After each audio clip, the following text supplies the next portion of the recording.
का फैसला लेते हो। और मैं हमेशा एक बात बोलता हूं, आरसीएम काम करने का पैसा नहीं देता, आरसीएम डटे रहने का पैसा देता है। सिर्फ आप डटे रहो, अपनी बातचीत चालू रखो, जो मिले उससे बात करो, नहीं करता कोई फर्क नहीं पड़ता। बहुत लोग मेरे को कई बार बोलते हैं, आप भी बोलते ना, मेरे ग्रुप में सर 50 लोग हैं, एक भी काम नहीं कर रहा। अरे इसमें वो 2 है ही नहीं जो आपको डायमंड बनाएंगे, वो इन 50 में नहीं है। आप 51 में ढूंढो, 52 में ढूंढो। भाई कई बार ऐसा हुआ है जिन्होंने अपनी बच्चियों की शादी की है, कई बार आप जब लड़का ढूंढने जाते हो और घर आके पत्नी को बोलते हो परिवार अच्छा था, जॉब अच्छा था, रिश्तेदार भी अच्छे थे, लड़का जमा नहीं। यस। पता क्यों नहीं जमा? वो कह रहा है ये वो है ही नहीं जो मैंने तेरी लड़की के लिए बनाया, इसलिए तेरे को मैं पसंद आने ही नहीं दूंगा इस लड़के को, क्योंकि ये वो नहीं है। कई जगह देखना, लड़का पसंद आ जाएगा, उसका काम पसंद नहीं आएगा। कई जगह लड़का और काम पसंद आ जाएगा, रिश्तेदार पसंद नहीं आएंगे। क्यों? वो कह रहा है ये वो नहीं है, तू दूसरा ढूंढ। जब आप बोलते हो मेरे ग्रुप में 50 लोग हैं, एक भी काम नहीं कर रहा, इसमें वो 2 है ही नहीं। 7,000 तक नहीं आए, 7,000 तक। जॉब को रिजाइन दे चुका था, पैसे कहां से आएंगे? परिवार से मदद नहीं मांग सकता, क्योंकि मेरी मां शुरू से विरोध में थी आरसीएम के, क्योंकि वो पढ़ी लिखी नहीं है। वो एक ही बात बोलती थी, जिस दिन अगर तू जॉब छोड़ देगा और आरसीएम शुरू कर देगा, उस दिन के बाद घर आना तो छोड़ दे, फोन मत करना, मैं समझूंगी मेरे 3 ही बेटे हैं, चौथा है ही नहीं। ऐसी सिचुएशन में मैं क्या करता, आप बिलीव नहीं करोगे। उस कहानी को मैं आज भी याद करता हूँ ना, मेरा रोम रोम कांप उठता है। मैं 3 महीने तक लगातार रोता था। रात को जब मैं खाना बैठता था, मेरे आंसू उसी सब्जी में गिरते थे, उसी को मैं वापस खा जाता। पत्नी देख के बोलती नहीं थी, और याद रखना, पत्नी से आप कभी भी कोई चीज छिपा नहीं सकते। वो बोलती नहीं, ये बात अलग है, वो जानती सब है। 3 महीने बाद एक दिन मेरी पत्नी ने मेरे से बात की, बोले मैं आपसे एक चीज मांगती हूं, दोगे? जब आदमी बहुत परेशान होता है ना, शून्य हो जाता है माइंड, वो किसी स्थिति में, मैंने कहा मेरे पास देने के लिए भी कुछ है नहीं। बोले आपके फायदे के लिए मांगती हूं। मैंने कहा बताओ क्या है? बोले नहीं बताऊंगी नहीं, आप वादा करो दो तो मांगो। अब मेरे को सोचने के बाद ऐसा लगा कि ऐसी सिचुएशन में इसको कुछ लाना होगा बाजार से, कह नहीं पा रही, तो मैंने कहा देखो इसको छोड़ के कुछ भी मांगो, ये नहीं है मेरे पास। पत्नी ने कहा ये नहीं मांगूंगी, आज तक नहीं मांगा, लेकिन अब जो मांगू दोगे? मैंने कहा मैं दूंगा। मैंने कहा और तो क्या है जो ये मांगी?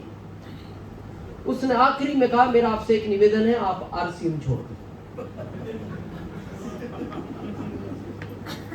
आप कभी इस सिचुएशन में आए नहीं, और थैंक्स गॉड का कभी आपको लाए नहीं। क्या बीतेगी उस समय आदमी पे? उसने कहा आप आरसीएम छोड़ दो। मैंने कहा क्यों छोड़ दे? बोले मैं 3 महीने से देखती हूँ, जिस सब्जी में आपके आंसू गिरते हैं उसको आप खा जाते हो, और आप डिप्रेशन में चले जाओगे, मैं आपको खोना नहीं चाहती। जॉब आपको सरकारी नहीं मिलेगा, मैं जानती हूँ, प्राइवेट करेंगे, मैं आपके साथ उसी रूम में रही हूं, बाद में उसी रूम में चली जाऊंगी, कोई फर्क नहीं पड़ता। मैंने कहा तुम ऐसा क्यों बोलती हो? बोले मैंने आपके बाद वालों को आरसीएम में आगे बढ़ते हुए देखा है। मैंने उसको वही जवाब दिया जो मैं आज आपको दे रहा हूं। मैंने कहा सरोज, या तो वो मेरे को आरसीएम में लाता नहीं, लाया है तो उसने मेरे 2 तैयार किए हैं, बस फर्क ये है मेरे बाद वालों को वो 2 में मिल गए, किसी को ये 20 में मिलेंगे, किसी को 200 में मिलेंगे, किसी को 2000 में मिलेंगे, हो सकता है मेरे 20,000 में हो सकता है मेरे 20,000 में। पर वो लाया है आरसीएम में तो उसने 2 तैयार किए। मैं ढूंढ रहा हूं, 7,000 में नहीं मिले। बोले तो आपको लगता है 13,000 में मिलेंगे? मैंने कहा मैं प्रयास तो करूं। 7,000 के बाद 2 लोग अनजान मिले। बड़े ध्यान से सुनना, अगर आरसीएम में डटे रहे तो कहानी कैसे बदलती है। आपके इसी ट्रैक पे, दिल्ली बॉम्बे ट्रैक पे एक नागदा जंक्शन पड़ता है, उसका 2nd स्टॉपेज रतलाम है। उस समय नागदा में ट्रेनें सुपरफास्ट तो रुकती नहीं थी, अभी तो जंक्शन बन गया, राजधानी भी रुकती है, निजामुद्दीन वाली मेन भी रुकने लगी। बहुत कम ट्रेनें रुकती थी। मेरी नागदा में मीटिंग थी, जैसे ही मैं स्टेशन पहुंचा ट्रेन ने सीटी दी, चलने को तैयार। 7-8 लोग लाइन में खड़े, अगर मैं टिकट लूं तो ट्रेन छूट जाए, ट्रेन छूट जाए तो अगली ट्रेन 5 घंटे बाद, 4 से 5 घंटे बाद। मैंने कहा रात हो जाएगी घर पहुंचते पहुंचते। और मैं हमेशा ड्रेस कोड में रहता हूं, मैं सबको बोलता हूं ड्रेस कोड में रहना चाहिए, इसका फायदा है। मैं चढ़ गया ट्रेन में, सामने स्लीपर कोच था, तो जो डेली बेस वाले लोग होते हैं ना, जैसे आपके पलवल जो नौकरी करते हैं, ये रिजर्वेशन में घुस जाते हैं। जैसे मैं घुसा तो 7-8 लोग बैठे थे, वो देखते उधर भाग में बात उनको लगा यार कोई नया टीटी आ गया। इतनी देर में एक आदमी पीछे से आया, आके बोलता है सर 2 बच्चे साथ हैं, जयपुर से आ रहा हूँ, बॉम्बे जाना है, हार्डवेयर की दुकान है, टिकट कंफर्म नहीं हुआ। अब इसको कौन बताए, यहाँ खुद का ही टिकट मेरा तो अभी कंफर्म नहीं हुआ, यहाँ तो टिकट ही नहीं है। अब उससे बचने के लिए हम कोच में घुस गए, आगे और आगे, जहां से वो भगे थी सीट खाली थी, हम जाके बैठ गए। थोड़ी देर बाद वो भी आ गया, साहब कुछ हो सकता है। मैं कहा बैठ तो अब हमें तो आरसी नहीं दिखता हर आदमी में। मैंने कहा तू बैठ तो सही। मैंने कहा बच्चे कहाँ, बोले उधर खड़े बाथरूम उधर। मैंने कहा उनको भी बुला ले, सीट तो खाली होगी, बैठ तो सही। इतनी देर में चाय वाला चाय वो डेली वाला जो चलता है। मैंने कहा यार चाय पिलाओ। पहले तो बहुत पीता, अभी तो मैंने कम कर दी, मैं मीटिंग के बाद ज्यादातर चाय पीता हूँ। मैंने कहा यार चाय पिलाओ। जी बाबू जी, जी बाबू जी। मैंने कहा इन 3 को भी दो। जी मैंने कहा पैसे, अरे नहीं बाबू जी आपसे पैसे आपसे पैसे डेली वाला आदमी हूँ बाबू जी, मेरे को रोज इसी ट्रेन में चला, मेरा कोई लाइसेंस नहीं है, आपकी भरोसे तो चलते हैं, क्या पैसे। मैंने कहा मेरे नहीं, इन 3 के तो। अरे नहीं बाबू जी आपके गेस्ट है, इनसे क्या पैसे दें। वो भी चला गया।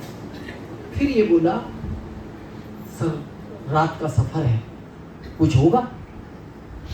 तो मैंने कहा इससे बड़ी सीट दिला दे। तो उसको लगा एसी में भेजना चाह रहे हैं। तो बोला नहीं पाऊंगी, ये 3 लोग हैं, डिफरेंस ज्यादा बनेगा, एसी में नहीं। मैंने कहा तुम्हें लग क्या रहा है मेरे बारे में। बोले आप टीटी नहीं हो। मैंने कहा टीटी छोड़, टिकट नहीं है।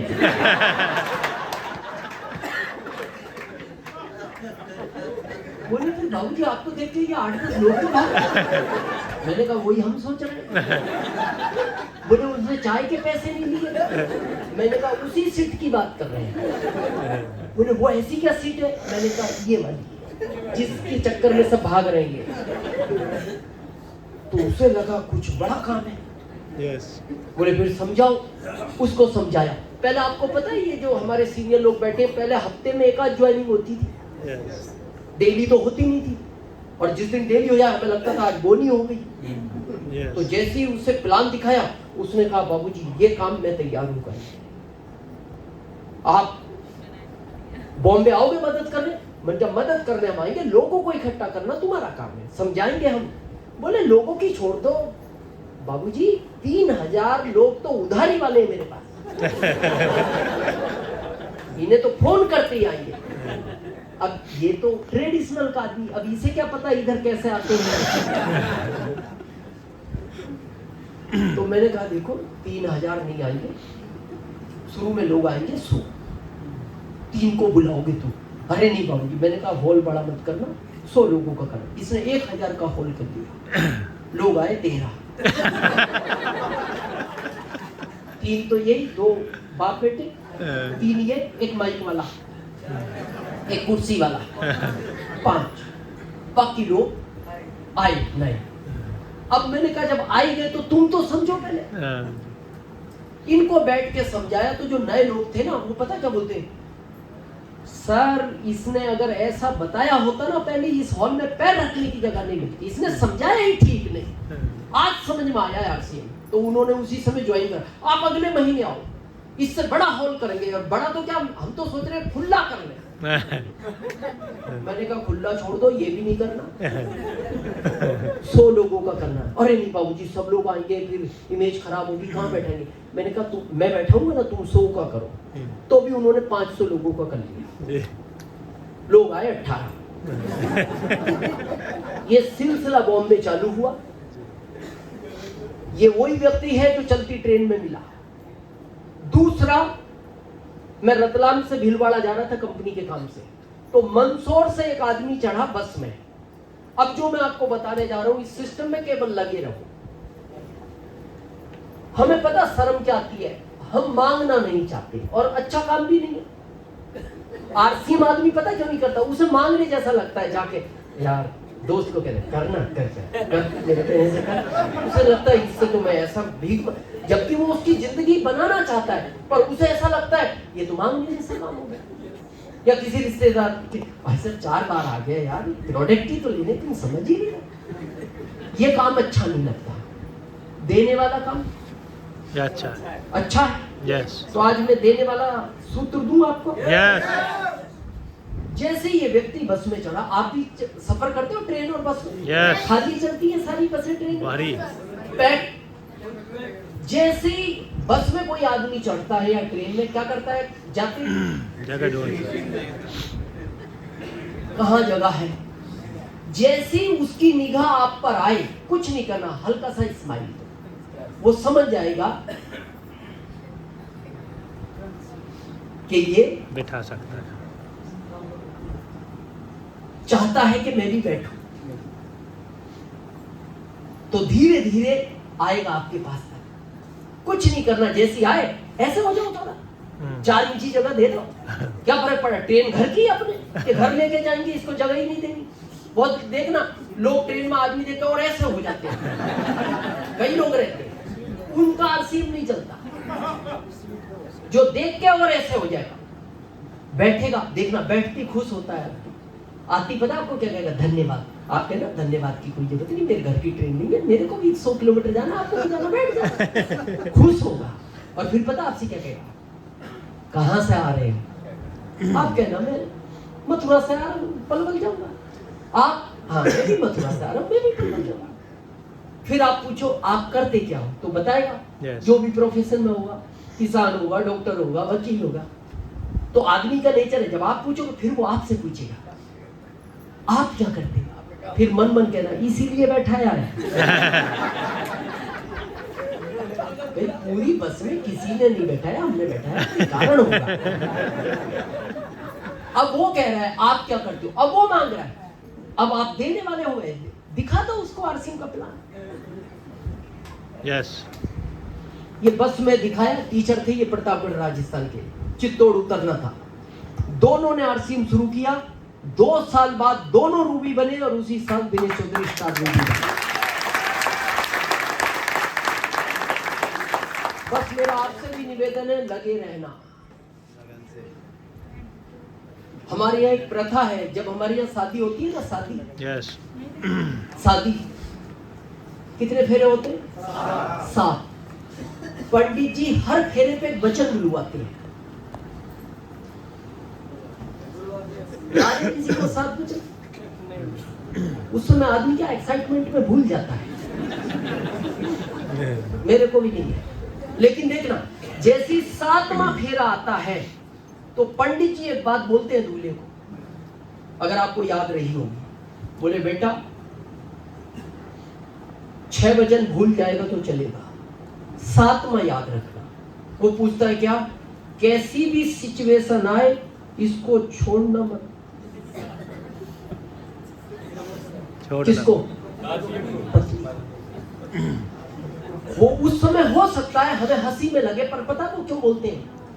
जिंदगी के हर चौराहे पर जब दुनिया आपका साथ छोड़ देती है, केवल पत्नी ही आपका साथ देती है। तो आखिरी में वो क्या बोलते हैं? कैसी भी सिचुएशन आए जिंदगी में इसको छोड़ना मत। और मैं भी आपसे कहता हूं कैसी भी सिचुएशन आए इसको छोड़ना मत। क्लियर है? यस 3 तरह से ये सिस्टम आपको कमीशन देता है, जो पैसे के रूप में अभी आपको मिलाया लोगों को। टोटल कितना देता है? 45। यस 22 देता है ये परफॉर्मेंस बोनस के रूप में, 8% देता है रॉयल्टी बोनस के रूप में, और 5% देता है टेक्निकल। तो ये तो हो गया 35, अब बचा 10। तो जब से ये प्लान अपग्रेड हुआ है 10 आता है अब आपको कंपनी के टर्नओवर से। ये जो पिछले महीने आया है यस उसे देख के थोड़ा चेहरे पे आई होगी। यस बहुत बहुत अच्छा है। तो कोशिश हमेशा करो कि उसके पात्र आप बने रहो टर्नओवर। ये तो शुरुआत है। मैं हमेशा बोलता हूं कंपनी के टर्नओवर की बात सोचो कभी। कंपनी के टर्नओवर की खुरचन किया जाए ना, खुरचन 7 पीढ़ियों तक कोई परिवार में गरीब बच्चा जन्म नहीं लेगा। यस वो ताकत है टर्नओवर में। खाली इसका पात्रता जो है क्या है, आप बोनस पॉइंट को मेंटेन करो। टर्नओवर भले ही हर महीने 1 रुपए का बढ़े, बढ़ना चाहिए। कहीं ज्ञान नहीं मिलता। बहुत लोग कहते हैं मेरा अपलाइन दूर रहता है, कुछ जरूरत नहीं है। आजकल गुरुकुल शुरू है, यस तेजस शुरू है, उनको अटेंड करो। आपको अब अपलाइन, ये पहला सिस्टम ही अलग था, पहला अपलाइन। अब सेमिनारों की भी जरूरत नहीं है। मैं कह रहा हूँ गुरुकुल अटेंड करो, तेजस अटेंड करो, महिलाएं 1 PM का प्रोग्राम अटेंड करो, यूनिक एजुकेशन का आता है वो करो, आपकी अपलाइन ने जो लोकल में ट्रेनिंग देती है उनको अटेंड करो।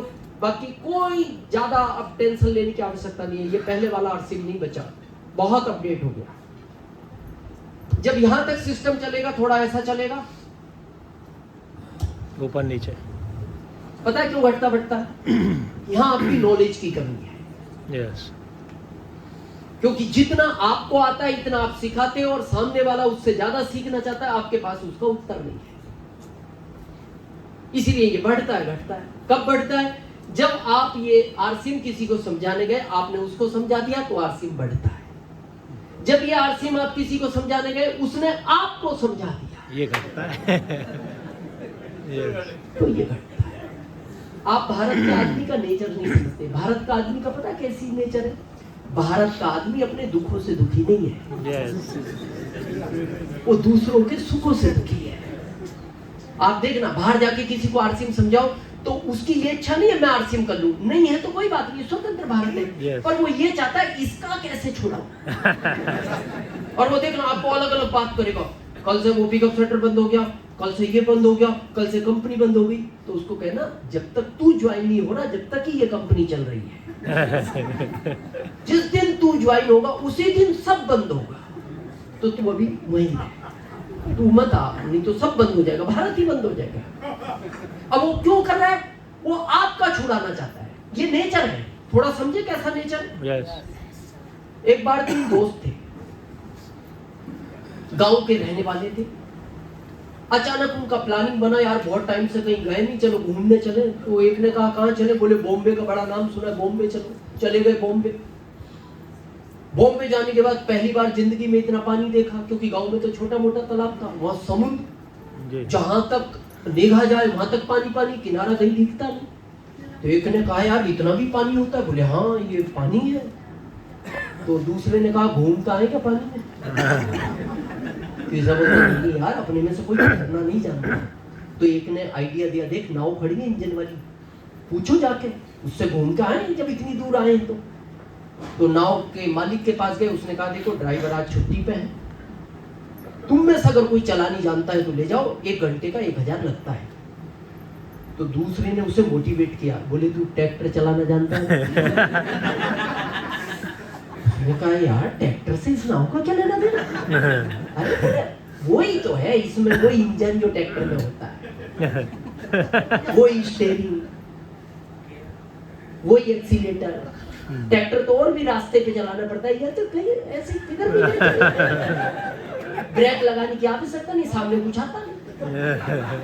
अब वो मोटिवेट हो गया, तो वो चल पड़ा, लेके कर लिया स्टार्ट, 1000 रुपए जमा करेंगे तो चल पड़ा। अब आधा घंटा हुआ, आनंद तो बहुत आ रहा है एकदम पानी में। तो दूसरे ने कहा जाएंगे कहां? किनारा तो दिखता ही नहीं। तो पहले ने मुड़ के देखा, बोले पिछला भी नहीं दिखता।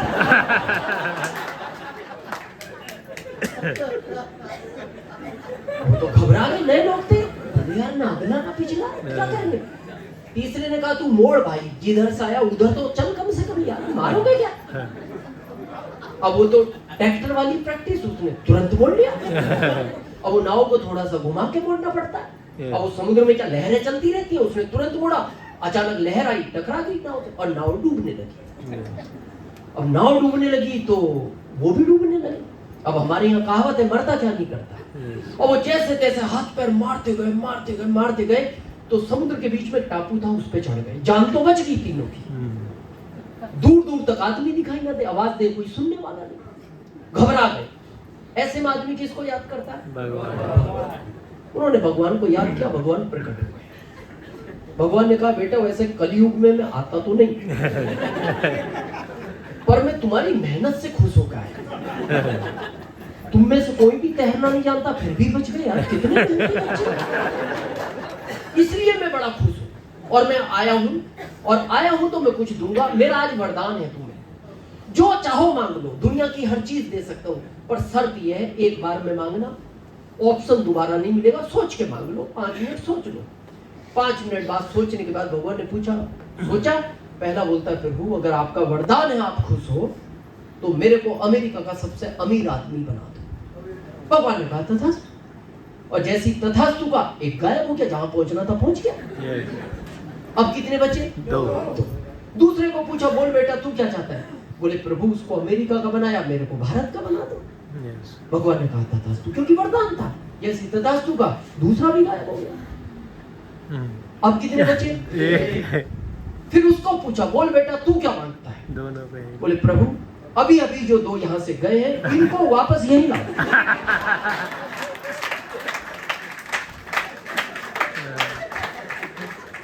अब वो तो वरदान था। भगवान ने कहा तथास्तु, और जैसे तथास्तु का तो अमेरिकन इंडियन दोनों टापूटा, ये फिर 3 हो। लेकिन भगवान नाराज हो। भगवान ने कहा बेटा अब मैं खुश नहीं। और उस तीसरे को कहा ये अमेरिका का बना, ये भारत का बना। अरे तू भी, वरदान तो तेरे को भी वैसे ही सेम था, तू भी कहीं जापान ऑस्ट्रेलिया कहीं का तो बनता। तो उसने कहा भगवान देखो मेरी बात ध्यान से सुनो, सीधी सी बात है, मेरे को बनना नहीं पर मैं दूसरों को बनने नहीं दूंगा। ये बाहर है, ये बाहर है। जहां से आप आए ना, जिस भी गांव से, जिस भी कस्बे से, जिस भी कॉलोनी से, देखना जाते ही आपको देखेंगे और देखते ही वो 4-5 होंगे, फिर आपस में घसर रहे।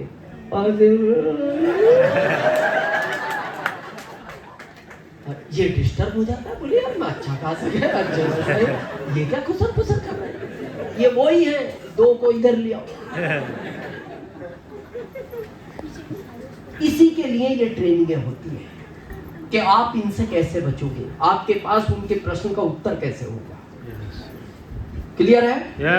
तो तेजस को, सुबह के गुरुकुल को, जो आपकी अपलाइनों की ट्रेनिंग होती है, कोशिश करो इनको अटेंड करो, अपने नॉलेज को अपडेट करो, ताकि आप हर चीज का जवाब दे सको।